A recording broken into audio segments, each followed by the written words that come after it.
நீங்களும் உங்க ஃப்ரெண்டும் மீட் பண்ணி ஏதோ ஒரு விஷயம் பேசும்போது, முதல்ல நீங்க பேசுவீங்க. உங்க ஃப்ரெண்ட் அமைதியா லிசன் பண்ணுவாரு. அடுத்தபடியா உங்க ஃப்ரெண்ட் பேசுவாரு. நீங்க அமைதியா லிசன் பண்ணுவீங்க. ஸோ 2 பேரும் ஒரே டயத்துல பேசுனீங்கன்னா, கம்யூனிகேஷன் ஷேர் ஆகாது.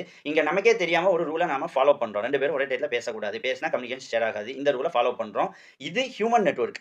இதே மாதிரி கம்ப்யூட்டர் நெட்வொர்க்ல ஒரு கம்ப்யூட்டர்லேருந்து இன்னொரு கம்ப்யூட்டருக்கு அல்லது ஒரு டிவைஸ்லேருந்து இன்னொரு டிவைஸ்க்கு டேட்டா ஷேர் ஆகும்போது, some set of predefined rules follow பண்ணப்படணும். இந்த ரூல்ஸ்க்கு பேரு புரோட்டோகால்ஸ். ஸோ இதுல மெயினா 2 புரோட்டோகால்ஸ். ஒண்ணு டிசிபி டிரான்ஸ்மிஷன் கண்ட்ரோல் புரோட்டோகால்.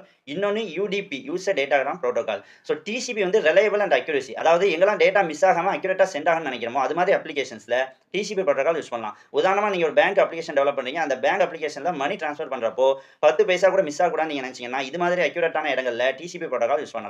அடுத்தபடியா யுடிபி யூசர் டேட்டாகிராம் புரோட்டோகால். எங்கெல்லாம் டேட்டா ட்ரான்ஸ்ஃபர் ஃபாஸ்ட்டா இருக்கும்னு நினைக்கிறீங்களோ, அது மாதிரி அப்ளிகேஷன்ஸ்ல யுடிபி புரோட்டோகால் யூஸ் பண்ணலாம். உதாரணமா யூடியூப்ல வீடியோ பார்க்குறீங்க அல்லது நெட்ஃபிளிக்ஸ்ல மூவி வாட்ச் பண்றீங்க. இந்த இடங்கள்ல வீடியோ ஃபாஸ்ட்டா ப்ளே ஆகும்னு தான் நம்ம நினைப்போமே தவிர, some little bit of information அந்த வீடியோல மிஸ் ஆச்சுனா கூட பெரிய அளவு பாதிப்பு இல்ல. ஸோ இது மாதிரி அப்ளிகேஷன்ஸ்ல யுடிபி புரோட்டோகால் ஃபாலோ பண்ணலாம். ஸோ டிசிபியை பொறுத்தவரை ரிலையபிள் அண்ட் அக்யூரசி, யுடிபியை பொறுத்தவரை ஃபாஸ்ட் புரோட்டோகால்.